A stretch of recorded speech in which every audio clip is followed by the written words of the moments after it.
welcome back to Riding the Pine. This is our review of Game 25 of the 2020-21 Chicago Blackhawks season. Tonight, better news. The Chicago Blackhawks defeated the defending Stanley Cup champion Tampa Bay Lightning in a shootout by a score of 4-3.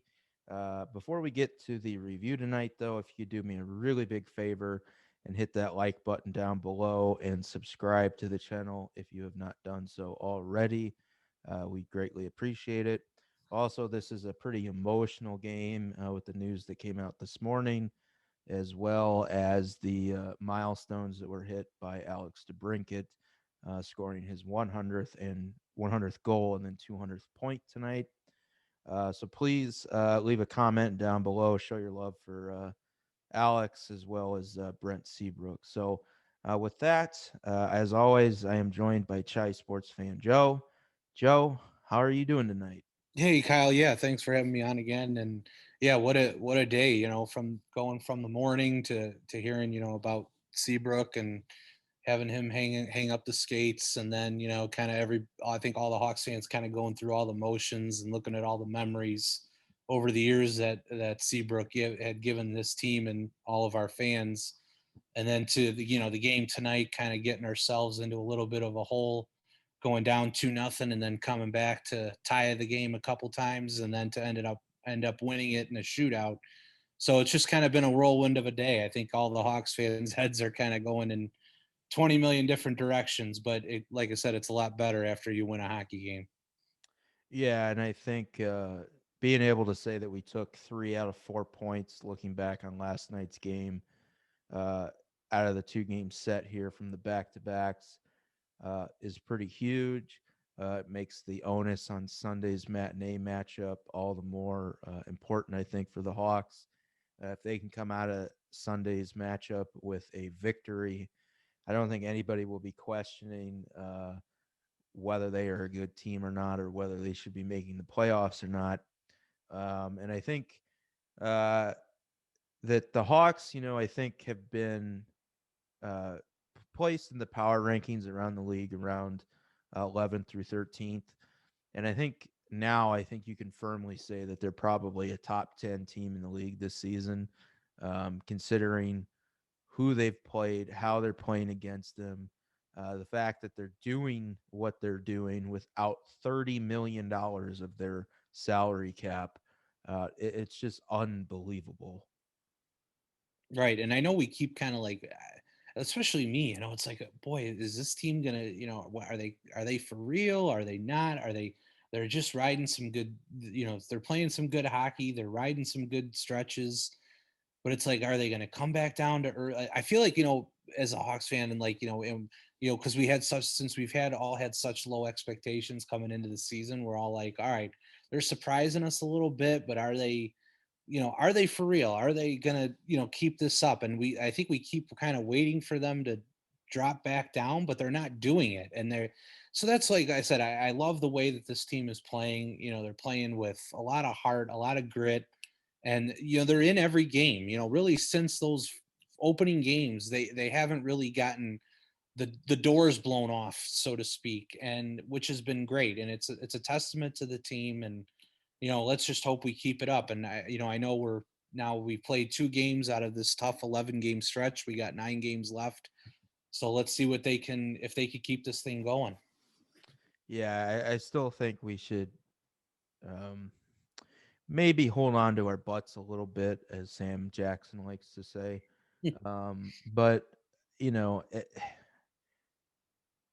I think at this point it's going to be pretty hard to convince me that they are not one of the better teams. Like I just don't see this team going on a massive losing streak. It's certainly possible um, here coming up, but just getting through these Tampa Bay games, I think, is huge.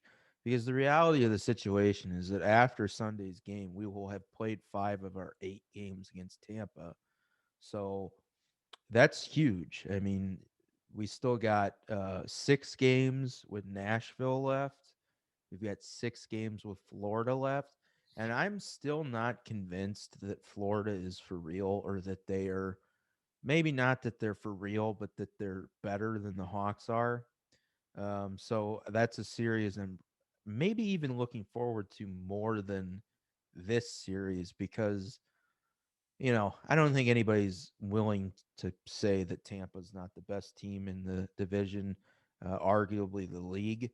Um, so I think in terms of figuring out where the Hawks are in the grand scheme of this division, they're hanging in there with Tampa. They've hung in there with Carolina. They've beaten pretty well Columbus. Obviously, Detroit they've beaten up. They swept so far the two games against Dallas. Uh, they were still, I think, coming into their own against the two games against Nashville that they've had so far. So overall, I think Florida's really the team at this point that's, I think, to get a real clearer picture of where we're at, um, that I want to see, and we'll see them soon enough. But yeah, I think right now the Hawks are at least the 10th best team in the league. And saying that sounds insane considering where we thought this team should have been just 8 weeks ago. So, I mean, we can comment on, and we'll comment about the game. But I saw um, Joe actually, I think, had sent me the tweet, a link to the tweet of, I believe it was Dietz, Yeah. sent out a tweet about the Hawks are, barring an injury to Kevin Lankinen or Patrick Kane, will probably make the playoffs, and that it will come down. The Jack Adams Award would then come down to Joe Quenneville and Jeremy Colleton. I'm going to stop John right there. And look, me and John have had our dust ups mainly over Dominic Kubalik. Um, but I like the guy, and I think he says a lot of good stuff usually. But I'm going to stop him right there. And again, I'm kind of spoiling our own show here that we're going to do coming up, but Jeremy Colleton has got the Jack Adams in the bag at this point, barring some sort of horrific collapse by this team. He's got the Jack Adams. Like I said, and we've said in these episodes and game reviews, the Blackhawks have $30 million on IR right now. 30 million, almost half the salary cap, which is 81 million. When you think about that and what this team is doing, it's all the more impressive, and it's why last night I was so frustrated because when you think about that and what this team is doing into what they would be doing with that 30 million had it, or if it was actively on the roster, my god, like they'd be unstoppable theoretically. And it's still like just mind-boggling to me, and I am no Jeremy Colleton fan. I still think he has a lot of things that he can learn to do better as a coach. But the people that think Jeremy Colleton doesn't have the Jack Adams in the bag at this point, I don't know what you're watching, but good grief. Yeah, no, I agree. I think with, the way, like you said, he's kind of his systems, that he put out there, I think we were all kind of skeptical to start, but and I think even maybe the players were too, but now to see the kind of the play, these systems kind of that he's implementing coming in full circle and the players buying into them, and it's working. And I think, and not to say, you don't want to take away from anything from any of these players. So, but I think we all, he just decided to roll with Kevin Lankinen, and that has worked, tremendously. He's shifted some lines, and which, Kane and DeBrincat, I know, are doing the majority of the scoring, but it's like we're also not giving up too much. I mean, we're giving up chances, but I feel like we're at least for the most part limiting the high danger chances, and that's what's keeping us in these games against, these better teams. So, I give them credit, and I hope, like I said, we keep this train rolling, um, for the future.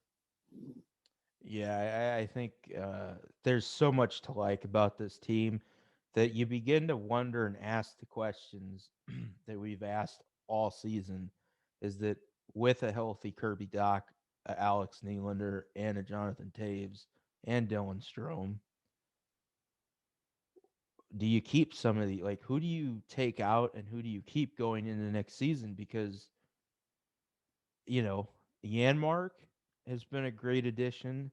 Soderberg has been a great addition. And for a while, I don't think it can be understated what Soderberg has brought to this team in terms of veteran presence and leadership at 35 years old.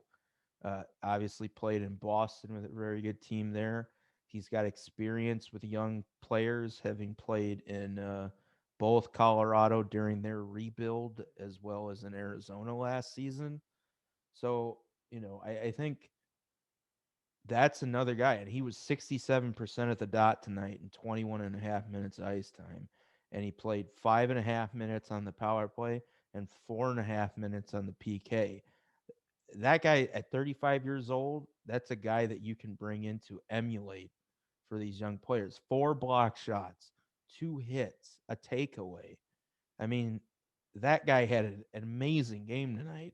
Yeah, and what is he? And then didn't Pat Foley say he had? Doesn't he have like three goals in his last 4 games or something along those lines? I couldn't remember what he said, but he. I I know know he's producing though, but he has 3 points in his last 5 games. all right, yeah, that was it. Not goals, points. I meant so. Yeah, so been a huge contributor, and I think with him as a center, you definitely have to ask yourself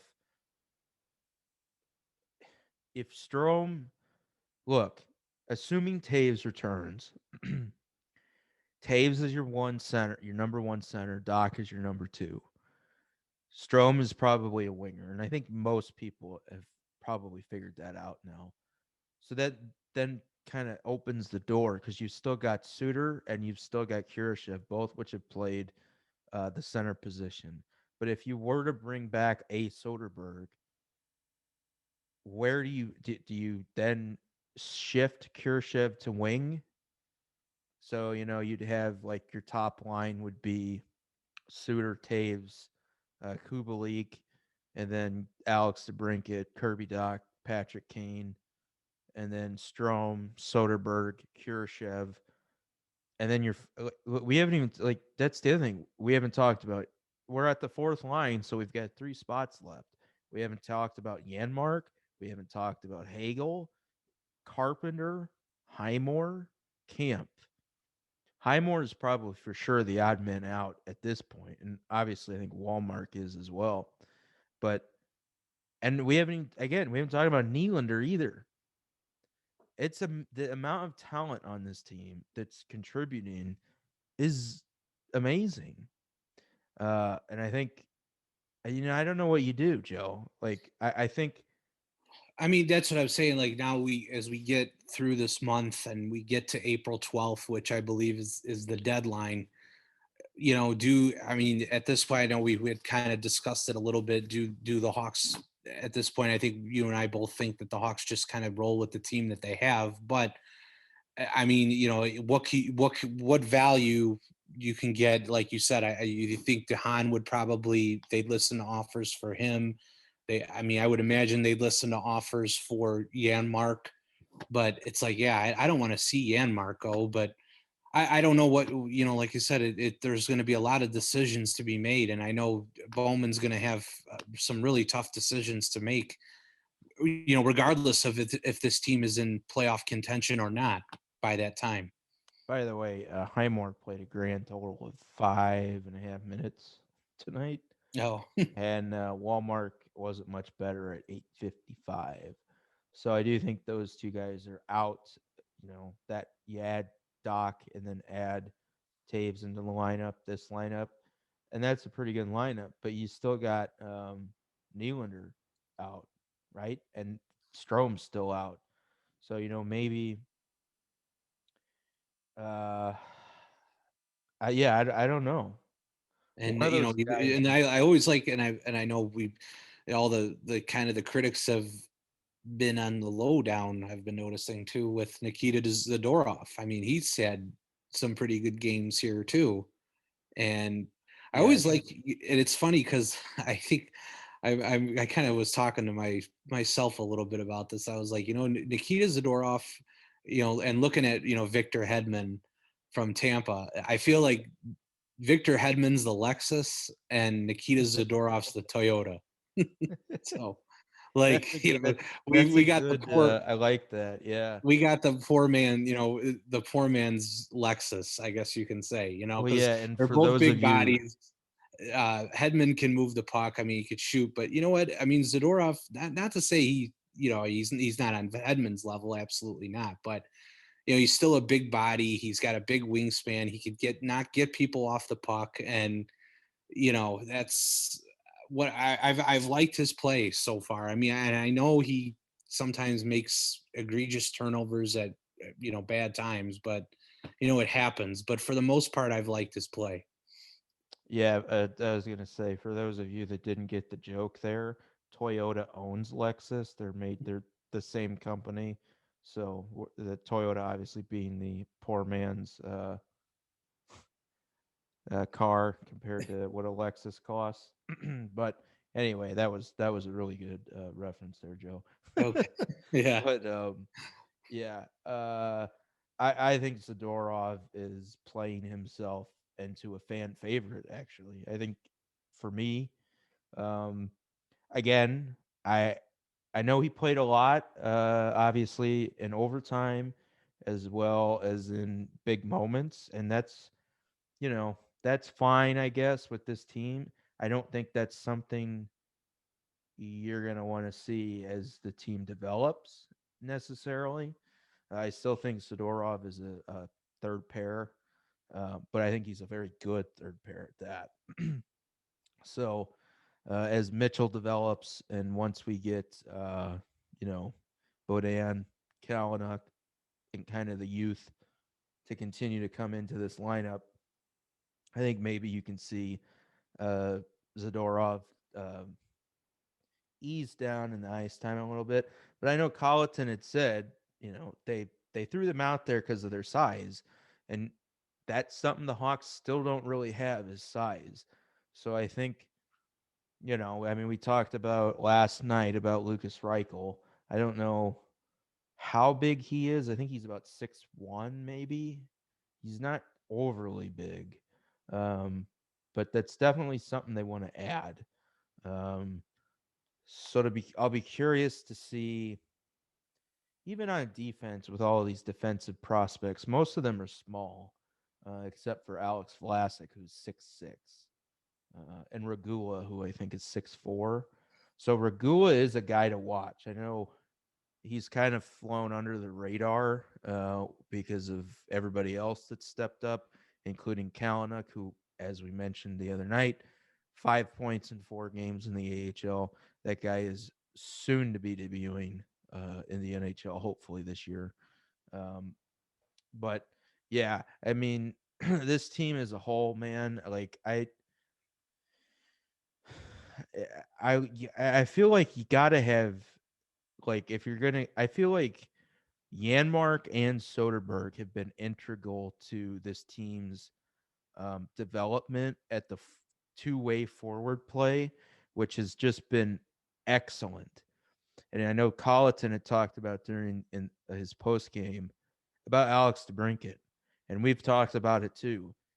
He's on another level yeah, this season. It's not just offensively; it's that he's playing defense and he's creating offense off his defense. Uh, and that's something, that maturation of him as a fourth year pro is just something that is just beautiful to see. Again, 2 goals again tonight, 101 and 102, or 100 and 101 of his career, 200th and 201st point. I mean, what can, how many, I mean, when did Patrick Kane hit his first 100 goals? I don't think it was as quick as DeBrincat. I think it might have been Kane's fifth season. Because think about it, Kane's been in the league for 13, 14 years now. and DeBrincat's been in 4, and he's already got 100. Kane's at what, 401? So, I mean, you might be looking at the next, Patrick Kane type player in DeBrincat if he continues to develop. So that's a beautiful thing to see, especially if he can continue to play like this defensively. Um, but yeah, Now, and with the, and I know with in the game tonight, and we know, I mean, credit because Calvin DeHaan had a big block, and unfortunately he got hurt and went to the locker room, but didn't return to the game. If he's out, um, I know we had kind of discussed it a little bit for Sunday's game. Who do you think takes his spot in the lineup, or do you think even the Blackhawks bring up even another defense to go with 7 defensemen versus just their normal 6? you know what? I think that's something we didn't talk about. I think you're onto something there. I think going with 7 defensemen again is not a bad idea because if Matthew Highmore is going to play a whole fucking 5 minutes, why not just roll with 7 defensemen, right? So maybe bring up Bodan and Carlson because Carlson is off IR now, I believe, and healthy, and you can get Bodan back in the lineup, or maybe you keep Bodan. Maybe you bring up Carlson and you play Kalanick in his first game against Tampa. Probably, that's kind of throwing him to the wolves a little bit, but Yeah, right. it's certainly a possibility. I think Carlson for sure. I think Carlson's a little bit more of a defensive uh, minded defenseman out of those three. So that's probably a guy that would for sure out of the three, I would think get the call. He's also more experienced, obviously, than the other two. Um, but yeah, and I actually think they should do that. That may be maybe a little bit of a unpopular opinion, but Calvin DeHaan has had a lot of injuries the last 2 seasons, and this team is already absolutely, as we've discussed, decimated by injuries. And even though I do not think Calvin DeHaan's been that good of a player, think of all the things we've just talked about. Number one, uh, you don't want him to go down because you don't really want to rely on rookies if you don't have to. Secondly, as Joe indicated, Calvin DeHaan's one of their biggest trade candidates. If he's injured, they can't trade him. So you're going to want him healthy. Um, Obviously, there's some news on that front that we can get to, I think, at the end of the review about Brett Seabrook and what that might mean for the expansion draft, which includes Calvin DeHaan. But yeah, I think, you don't want to exasperate his injury or to, like, it's just not worth risking. Like, the Hawks don't play again till Tuesday after Sunday. So why not just give him the game off and get the kids in there for another game? Um, and to play a more defensive minded game against Tampa. I mean, this is going to be a huge game Sunday morning, not morning, but afternoon. So to me, like it's another must win game. That probably sounds bad, and it probably isn't a must win game, being that you've taken 3 points out of this set. But still, I think being in the position that you are in now to take 5 out of 6 points, you have to go all hands on deck Yeah, I because mean, and I'd even take 4. I mean, if we can get the game into overtime yeah, again or a shootout, I'll take, to take 4 out of 6 against the top team in the division, I'd be totally satisfied with. yeah, absolutely. But you need a point at least, right? Right, So, right. um, and we're not worried about them, as Joe said, we're not worried about Tampa going to overtime with us because look, we're not catching Tampa Bay. I mean, barring some sort of angels in the outfield type of miracle shenanigans, it's not happening. uh, what's happened already this season is already probably on level of Angels in the outfield type of shenanigans. Yeah, Um, right. so yeah, that's just let's still keep it on our feet on the ground here. As I said, hold on to your butts. Um, but yeah, uh, in these games, as heartbreaking as last night was, tonight was all the more of thrill. I mean, being down 2-0 in the first period and 1-0 right away within the first 3 minutes of the game. The Hawks came out flat-footed again. Uh, for them to come back, I think, and that's the other thing. I think even before we jumped on here and we were talking, me and Joe, we haven't talked about this yet, but I think the fact that they came back from being down 2 goals and beat the defending champions, that's a big confidence booster for this team.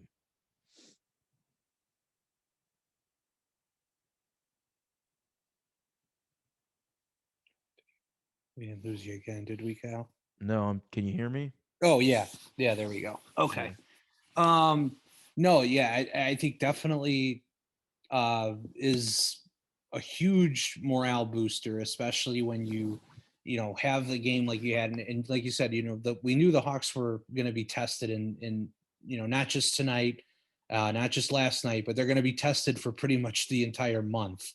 And but I think it's just like you said, you take it game by game. And right now, obviously, like we talked about earlier, last night was a game probably the Hawks should have won, and tonight was a game the Hawks probably should have lost. But hockey works in strange ways. And Tampa got the 2 points last night. We were able to battle back and get the 2 points tonight. And I mean, how about? But I like tonight with that overtime was probably one of the best overtimes I've 3-on-3 overtimes I've seen in quite a while, if not the best I've ever seen. I mean, it was 2-on-1 one way, 2-on-1 the other way, 2-on-1 the other way again. It was like back and forth and back and forth. And credit, and I think we both talked about, did Subban have his best game ever tonight? No, but I mean, he made some big stops when we needed him, and to able to get the game, especially to kill off a penalty in overtime to get the game to a shootout, and then stop Stamkos. Who else was it? Sorelli, and who else shot for Tampa? Oh, Hedman. Um, so credit him and credit the team again for battling and getting the 2 points. Yeah, like I said, I think the fact that they were able to come back from being down 2-0 early on in this game and fight back to tie it. And then not only that, but I didn't mention this either. They fell down 3-2 again in the third period and fought back and came back and tied it again. And I think that kind of resolve and that kind of type of game against the defending champions, who are far and away considered the best team in the league. I mean, that's a huge confidence boost to these young players and this young team. That when they get into big games against these big teams, not just record wise, but also physically big teams, that they can still come back and hold their own. Like they're not dead. A 2-goal deficit is not a death sentence. If this was last year's Hawks team, they're not coming back from being down 2-0 in the first period. They're not. So the ability to be able to tighten up the game as they are that we've talked about, like honestly, I'm serious. Like I don't know what they're gonna do, but I don't think you can take and if you're wanting this team to progress into next season, I think you got to have both Yanmark and Soderberg somehow on this roster, and I don't know how you do that with the guys that you have coming back into the lineup. Plus, I think Joe and I agree that they need, whether it's a Mike Hoffman or a Taylor Hall or somebody to come in that can put the puck in the net. So, this is going to be a very interesting off season for Stan Bowman in terms of personnel, uh, in terms of who he brings back. And of course, this could all be moot if Jonathan Taves does not return. That makes it a lot easier to fit Carl Soderberg back into this team, or find an extra roster spot, obviously. But um, there's just so much to like about this team in terms of what it's doing. So yeah, I mean, the overtime, like Joe said, Jesus Christ, the NHL even tweeted it out. Just the end-to-end action of insane back and forth. Um, and Malcolm Subban had a couple goals he'd probably like back. But when it was, necessary for him to get the save, whether that be in overtime or in the shootout, he did. And, I will say this. Um, I loved watching him and his emotion after he stopped Stamkos on that last shot. Uh, just the raw emotion, and I'd like to see more of that. I think with the team. I don't know about you, Joe, but Yeah, if no, I agree. I mean, and it's like I said. I think even I saw in Subban's post game, he kind of he was amped up because he's like, I wanted to do that for the fans, and I think I mean, I don't even think he needed to do it because I think the fans were just so amped up from that overtime that whether I mean, I think it would have sucked if we lost, but it was like, hey, I mean, if we lost, we lost. I mean, we couldn't blame it on our effort, but the fact that we won just made it all the more sweeter. And I think that's why Subban kind of felt that burst of emotion to kind of give it, to give it to our fans to just keep us in a great state of mind after that win. yeah, I mean, again, thrilling game. Great to see, like I said, them fight back. As bad and heartbreaking as last night's overtime loss was, with literally 1/10 of a second remaining on the clock. Um, I'll tell you what, I'm going to be interested to see if there's any kind of power rankings that come out tomorrow, what they have to say about Chicago now that we've had these two games. Uh, and very curious if the Hawks can pull out a win on Sunday, what the conversation will be like come Monday morning. Um, like, this team's arrived. I mean, it's the strangest fashion as to how it's happening, but this is a legitimate, I think, contender once they get healthy. And I mean, they're a legit. I mean, shit, they're a playoff contender right now. But I'm talking about like cup contender once he Yeah, gets. and that was like you said with all the injuries. I think it Yeah, makes it seem farther away than what we would be if they were all healthy. Um, but yeah, no, I think Kyle, like you had mentioned a couple podcasts ago, we're a couple pieces away. If we're able to get some of these guys back, like Taves and Strom, and if Shaw comes back or not, but I mean that remains to be seen. But you add a guy like Taylor Hall or a Mike Hoffman or somebody else to complement these guys coming back, and we're in the conversation. That's for sure. yeah. So, um, I guess let's talk about let's preview Sunday's game, and then we'll talk about Seabrook after that. So, Yeah, and one thing I want to add to the penalty kill tonight was really good too.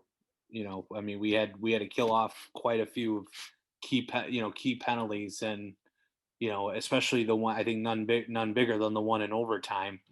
And so I wanted to shout out to the special teams unit tonight because I think on both sides the power play we did get a power play goal, and the penalty kill was very good tonight. yeah, so the penalty kill finished 5 for 6. The power play was 1 for 5. Um, Hawks dominated the faceoff circle, so that was nice to see. They got out hit though, 38-29.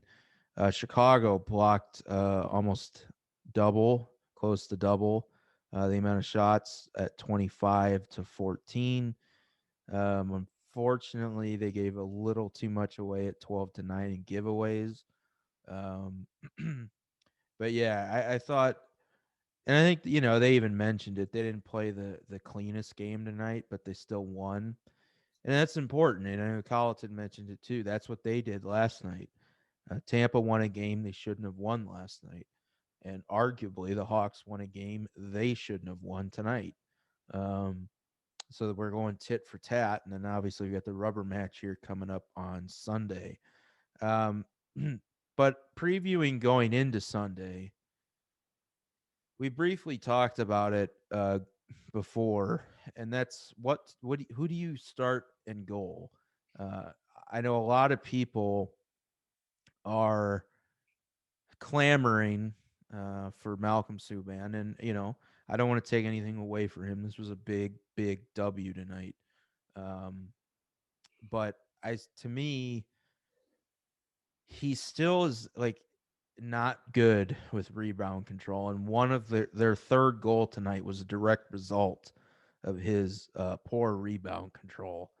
Um, and I just think in the situation that you're in, being able to take 2 of 3 and 5 out of 6 from Tampa, you got to go with Lankinen, who's your horse. I mean, Right. I agree. I think they should Lincoln should play Sunday. That's what I think. But okay, yeah. So we're in agreement on there. mhm. And again, if you disagree with us and you think Subban should or deserves to start, I can definitely see that argument.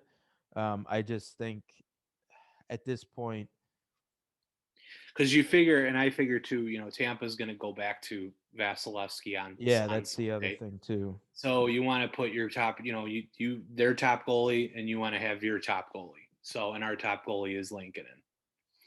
Do you think there's any kind of goalie controversy in Chicago? Like, I think some people kind of maybe starting to think there is.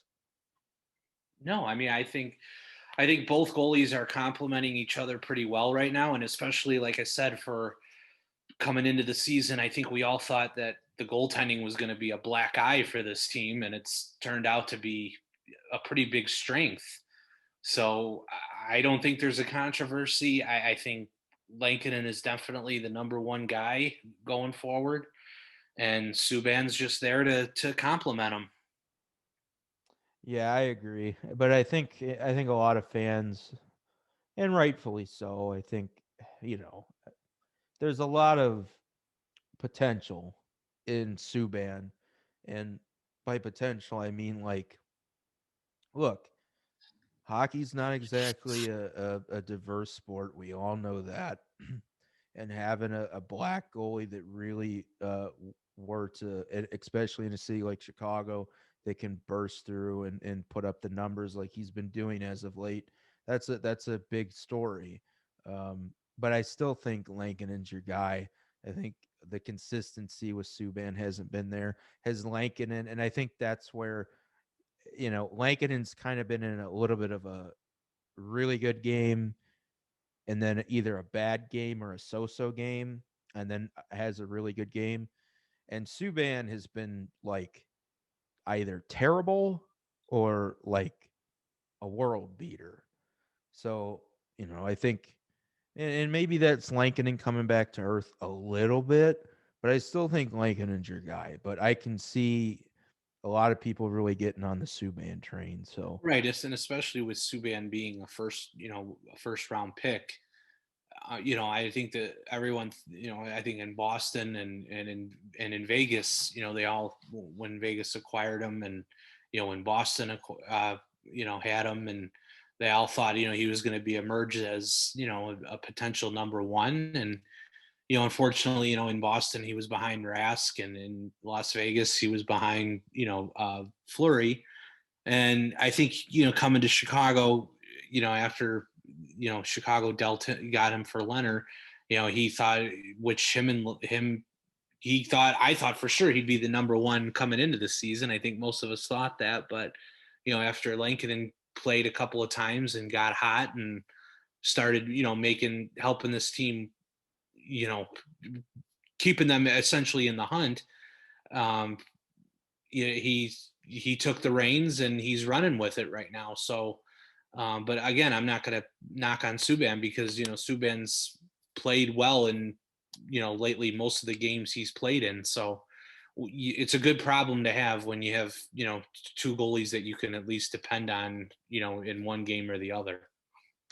Yeah, and I just, I figured I'd at least suggest it because I know just kind of watching what's been going on social media and some comments and, you know, but yeah. So I guess just one last thing in the preview. So you posed the question to me about maybe do they go to 7 defensemen on Sunday if they do in fact sit Dahan. So I'll throw that back at you. If they do sit Dahan, do you think they just call up one guy?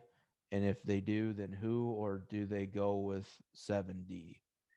And that's what I was kind of wondering because do you risk if I would prefer them to have seven defensemen only because like for example like with what happened tonight with when Dehan went down, you were down to essentially five defensemen, and then I think in the overtime Keith took the penalty, so you were essentially down to what you were down to just four, and it was between really you knew Murphy and Zadorov were the only ones that were going to see the ice, but so I would just rather have the safety net of you can again I my personal thing is you can never have enough defensemen, so I'd rather see them go with seven, but if they don't, I won't be opposed to that either.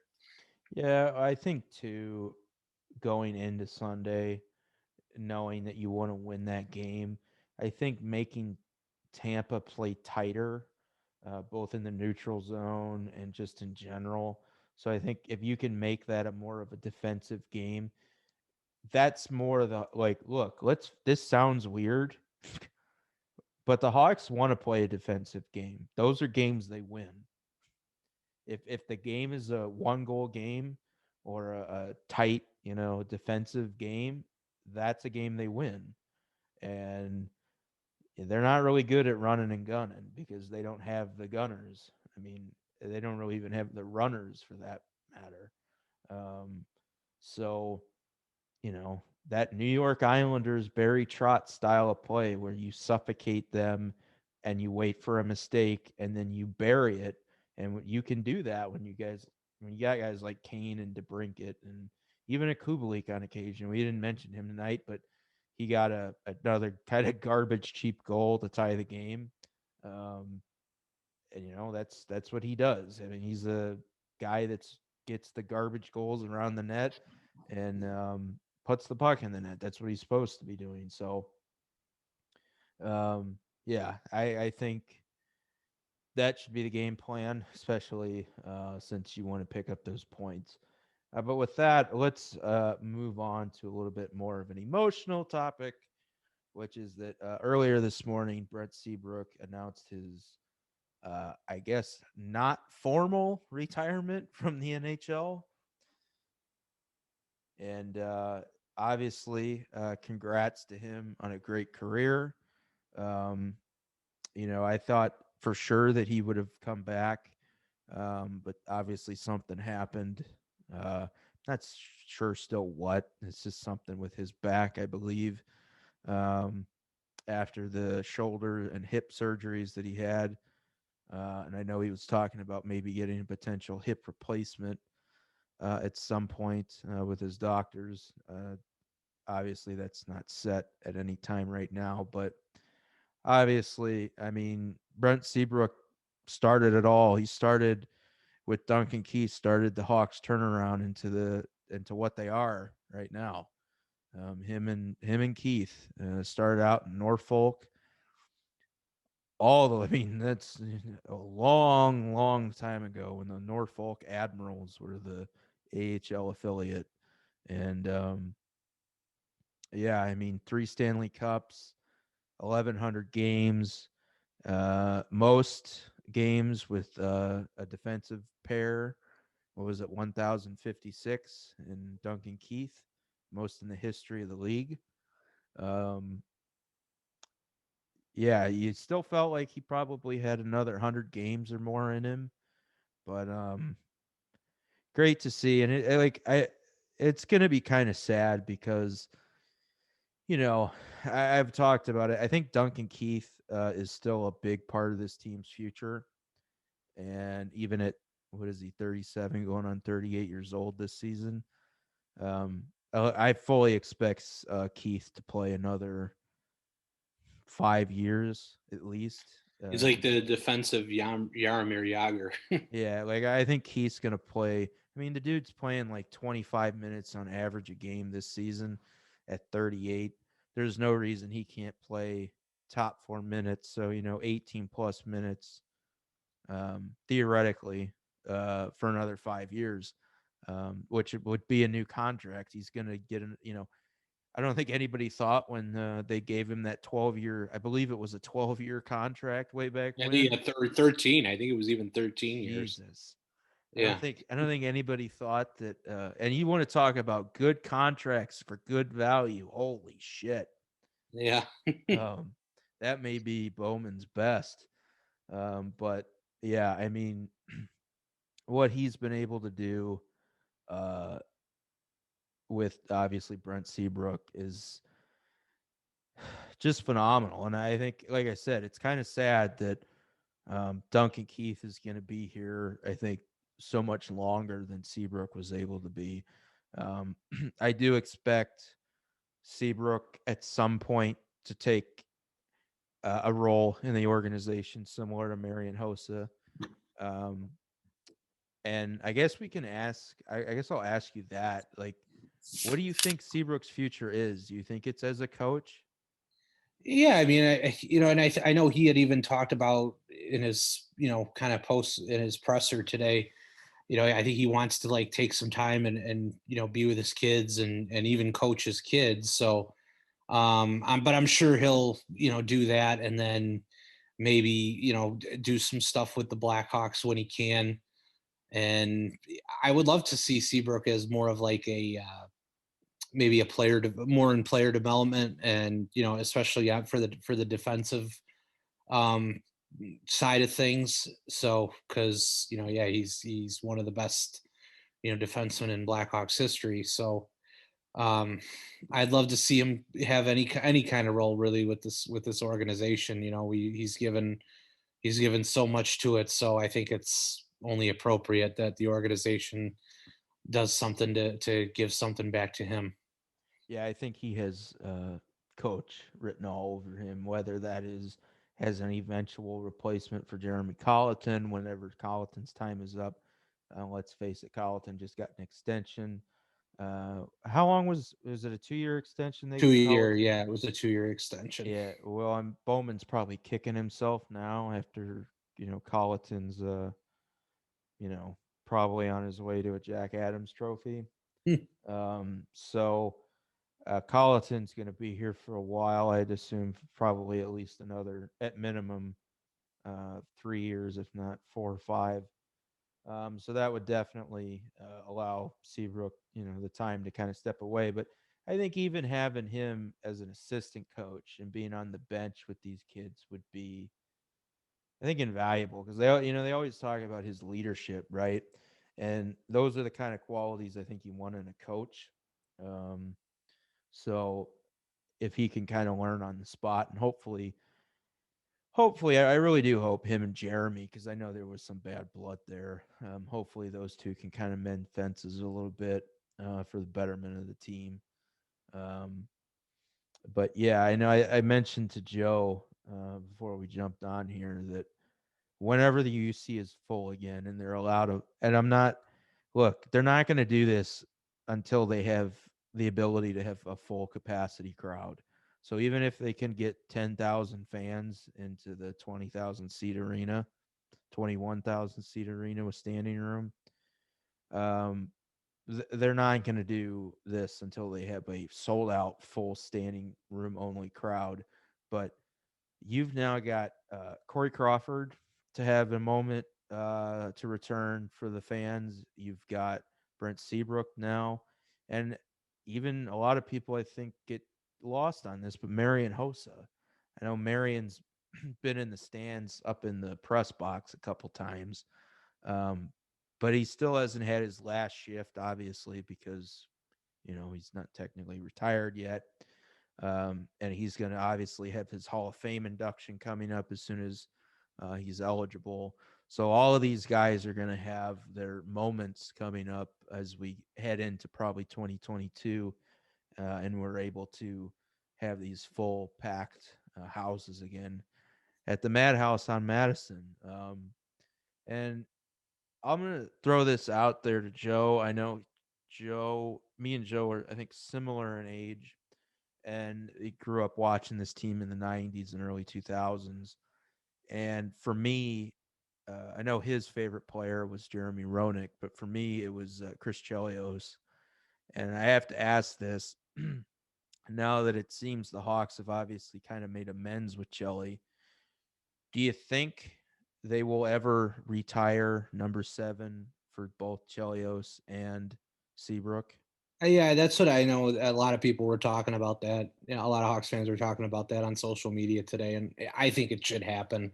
I think they should definitely retire the number for both of them because they both meant a lot to this organization. And everybody, like, to me, and it's like, well, when Chelios left, he kind of just Yeah, I he mean, and it look at when he with as being my favorite player, and for those fans who don't, maybe don't remember whatnot, but the Hawks were not exactly good in the mid to late '90s. Obviously, they had their early success in the early '90s when they lost to Pittsburgh, but Chelly basically forced his way out of Chicago. Like he wanted out, right? And and it's like, to me, and that's what I was getting to, is like, who could blame him? Because yeah, at the time, Bill Wirtz just wasn't doing anything to make the team better, and he wanted to go win a cup, and I think Chicago was just, he knew Chicago was miles and miles away from having that happen. So, and I know, I think we were all just like, well, look at what he went to Detroit, and it's like, our biggest rival. Well, he got himself a cup. So, I mean, I can't really be mad at him. I mean, it sucked to have him go to, it was like, geez, Chelly, anywhere but there in St. Louis, probably. But whatever, he went to Detroit and he won. And that's, I think, what we were happy to have him at least see a Chicago, a local kid, hoist the Stanley Cup. yeah. I think he actually got 2 rings out of it, didn't he? Wasn't he on that '08 team too? Yeah. Yeah. So, I Yeah, mean, so he got the '02 ring and then the '08 ring. And a lot of people obviously. I mean, and that's the model for Duncan Keith, right? I mean, Chelly was 39, 40 years old in '08, and he played a few years after that too. So great for him. I think Seabrook, I don't think's really in question. I think obviously the question is, and I think that is the question. If you retire 7, do you do it for both Seabrook and Chelios? And I think, as you mentioned, Chelios, the local kid, meant a lot.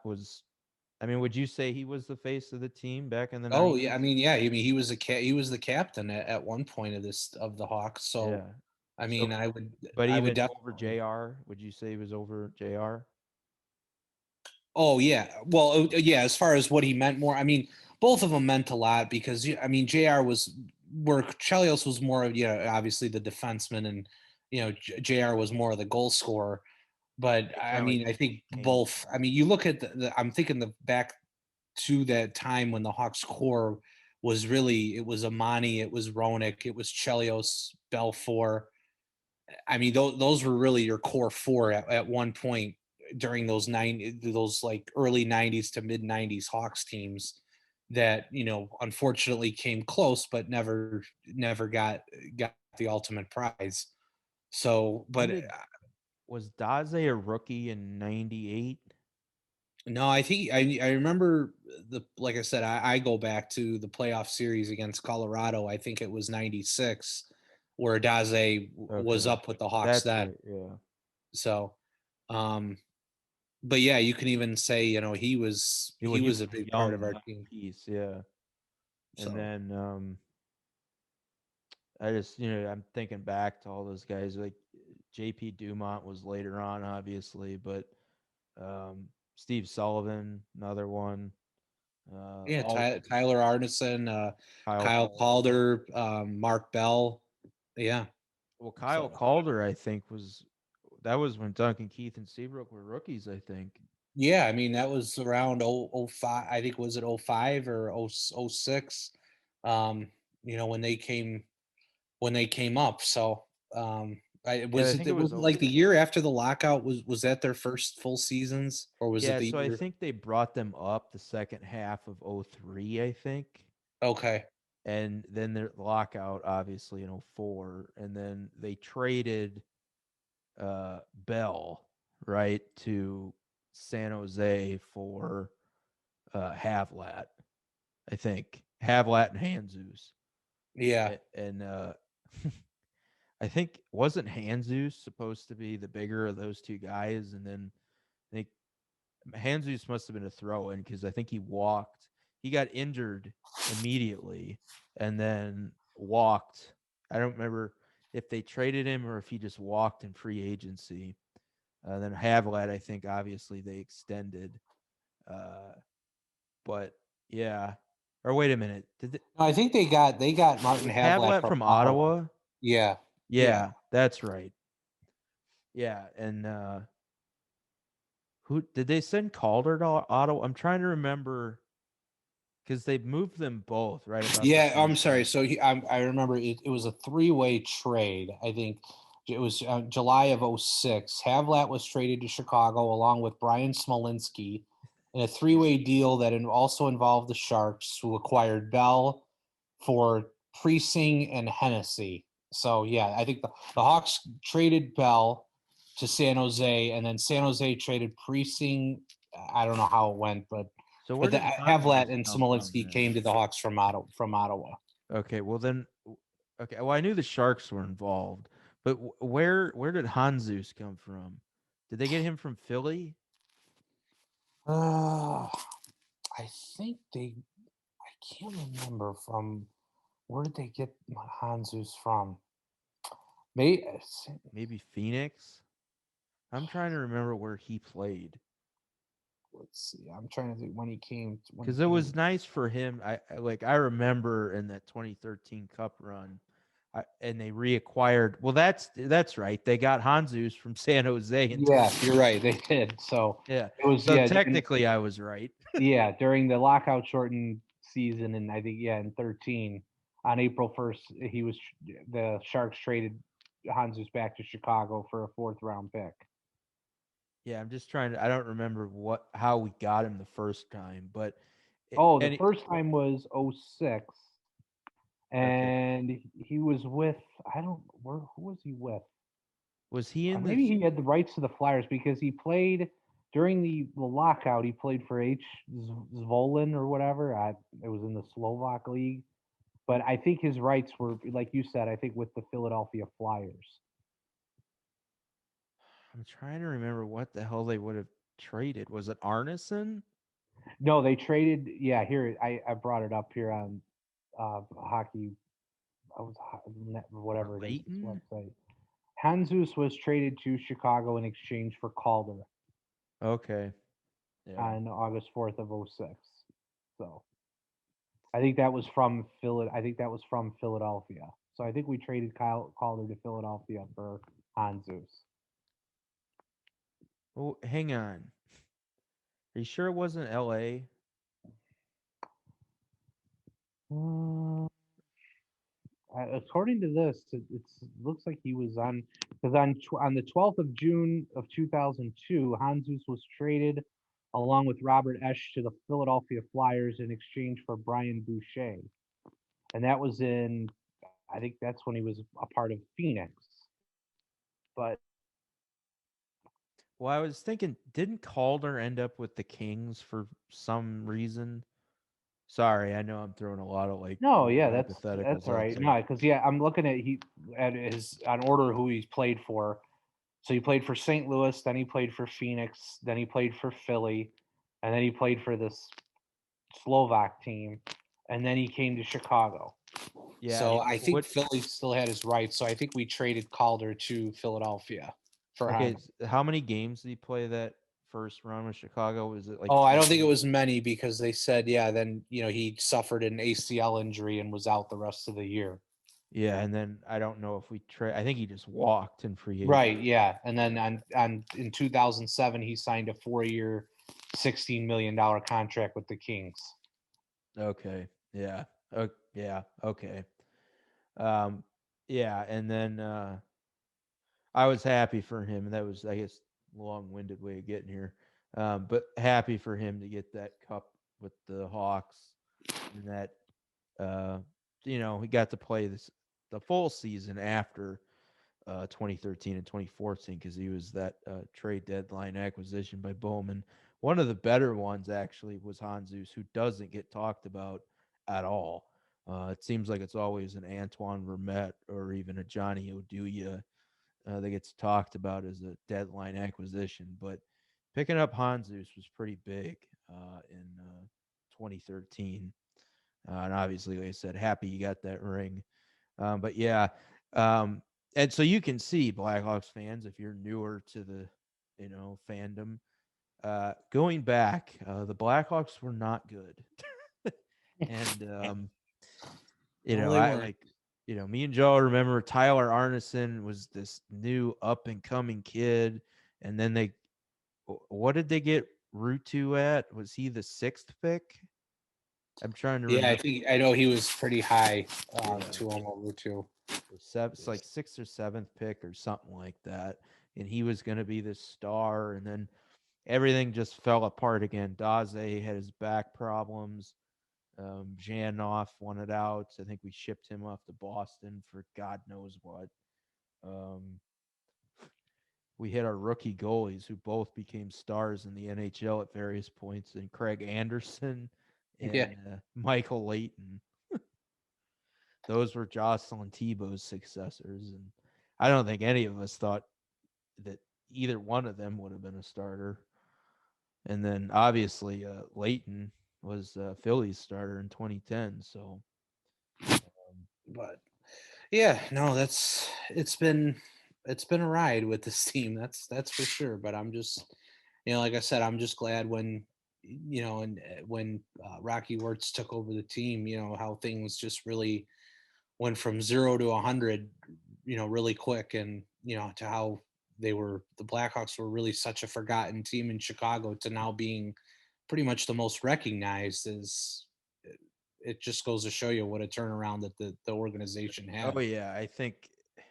Well, let me get your opinion on that. So they talk about the Rangers being the most valuable North American NHL team.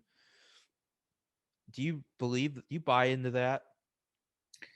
Maybe just only because they're in a bigger market.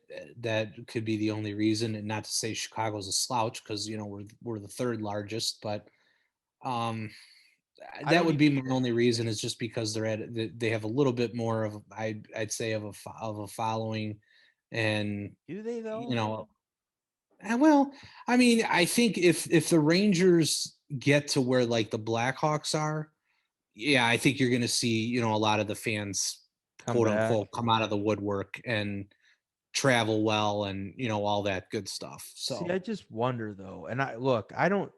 I could be way off here, and I know everyone talks about them having a buttload of prospects. Eh, I'm not sold on what New York's doing. And Kako and Lafreniere both are struggling mightily this year. Obviously, Lafreniere is a first-year player, and Kako's only a second-year player, but still. And then, obviously they got Panarin, but defensively, I don't know. Goaltending's another question mark, so I guess we'll see. And I'm getting off, my original point. yeah, But, but LA is the other team I think that's probably in that conversation, and maybe Boston. But I still think Chicago is like. I think if you had somebody and they could just pick a team that they could take over, I think to me it's Chicago. Like out of New York and Like that's the other thing too. I don't know if you've been there. I have not. No, I have never been to New York. Yeah, okay. So, um, I was thinking about this the other day, and I was just because I was watching yesteryear shit about WWE, but I I don't understand the allure of Madison Square Garden anymore. It's an outdated arena. Like it even Well, a it's kind of got that, like, the nostalgia, I The guess. Wrigley Field vibe, the Fenway Park vibe. It's like it's the Wrigley Field slash Fenway Park of the National Hockey League. It's got that nostalgia. It's got that yesteryear vibe, and right. I mean, I'm sure it needs upgrades, and I'm sure they've tried to do as best as they can because the arena is so old.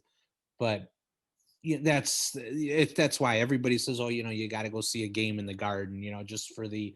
It was kind of, I'm sure it was the same way when, when Boston had the old Boston Garden, which I was in the old Boston Garden. Luckily enough, I had the opportunity to go to the 1996 All-Star game there, so which was a lot of fun. I mean, I was only a 10-year-old youngin, but um, and then the same thing. I was lucky enough to see a game in the old Maple Leaf Gardens, so it's the nostalgia part. I think that Did just for everybody. did you make it to Joe Louis? I did. I did. I didn't see a Hawks game though in Joe Louis, because I remember when I was playing hockey, we had a hockey tournament up in Detroit, and Michigan was playing Michigan State there, so we got to see the Michigan State college hockey game. So that was, I think, the only time I was ever inside Joe Louis Arena. Yeah, I know me and my buddies wanted to get there that last season, but we didn't make it. We were finishing law school up, but yeah, I can understand that, but I wonder if just it being New York, if they'll do something like say the Cardinals did or the Yankees did, where they eventually go, all right, enough of this. Let's tear this down and build a new one, and we'll just call it New Madison Square Garden, or something to that effect, or just they just keep the name and build a new stadium. Because New York, I don't think has that nostalgia like we do for like old stuff, if that makes sense. Yeah, Um, right. because I think the Garden was built in the '60s, I think. Yeah, I think it was built around this, like, the mid to late Yeah, 60s. like '66 or something like that. Hmm. So yeah, I've never understood that. Like, I mean, I guess, I mean, I'm a huge, mark for Wrigley Field, obviously. Fortunately, I haven't been to Fenway yet, but that's on the bucket list. But yeah, so back to the topic at hand. Obviously, I'm happy that Seabrook, at least I hope, came to this conclusion on his own. I know we've talked about it that he probably was done. I think I think Shaw's probably done too at this point. I think even Bowman's kind of sleight of hand kind of hinted at that today, just because obviously questions were asked about the salary cap. But yeah, I just hope he's at peace because obviously he didn't go out the way he wanted to, and it was definitely a tumultuous experience with Colleton and getting scratched, and December of last year kind of just been like, all right, I'm just gonna get all this shit done, and then you know shit happens, I guess, and whatever happened with Mother Nature and old age and his back and the toll of what he did playing in the league just wasn't going to let him come back. So, Right. And I think, he made the right call. At this point, you got a family, you got kids, and you got to look out for your long-term future. And, like I said, at this point, Siebes gave his heart and soul, I think, to the organization and to the game. He won 3 cups. He won Olympic gold. He won World Junior gold, I believe. I mean, he's done pretty much. everything. Yep. Yeah, he's accomplished every kind of imaginable award that you want to accomplish in hockey. So at that point, I agree with him. take what you got left and enjoy your years of retirement and just being with your family. Did he mention? I didn't actually watch his press conference or anything like that. I don't know if they even aired it, but No, I don't think they aired it. I mean, I just saw bits and okay. pieces myself. Okay. Well, I don't know if you know, but or maybe you just know offhand, but does he permanently live in Chicago? I don't think he does. I mean, he He, didn't say that, but I mean, he always says, like Chicago's his kind of home away from home. yeah, because But he's a Western Canada kid, right? 'Cause I know right, he. right. He's from, I think, right outside Vancouver. Okay. So Yeah. I would say, yeah. I mean, I'm sure he'll, like I said, stick around maybe in some capacity during the summers, or if he gets a role with the team, I'm sure he'll make this his home too. But I think for now, I know he kind of hinted at one of the press conferences that, like, he just wants to spend some time coaching his kids. And I mean, I don't know if his kids are back home or if his family's back home in Canada, or if they're here. That I'm not sure. But Yeah. if they're Well, back home, I'm sure that's where he'll stay for a couple years before he comes back. I always know he had a very attractive wife, and I guess I'm wondering if she was a local Chicago girl because I know obviously Chris Kunitz is still around the Blackhawks, and Well, that's. I actually went to high school with Daniel Carcillo's wife. Oh, did you? Yes. Okay. So And are they still in the Chicago area? yeah, Okay. because I know Ella, I think is her name, and we went to Carl Sandburg High School in Orland Park together. So I think she was actually, though, a year behind me, but I remember seeing her in high school. So, and I don't know how she got to know Carcillo, but I know they ended up meeting and getting married, and I think they have like two or three kids. So my Well, it must sister have been on actually, his first run here, maybe back in 2013. yeah, Yeah. that's, and then I know my sister actually got to go to, he had a, like, after they won the cup, I think he had like a cup party where he had the cup at his house. And since I think my sister knew someone who knew Ella, they had a party, they invited her, and she got to bring somebody, so she asked my sister. So I was kind of jealous because my sister got to hang out with, like, Carcillo in the cup for a while. So Yeah, I bet there were other players there too. I don't know. Yeah, I don't think she said if there were, if it was just like a party for like his family and friends and whoever had the invite.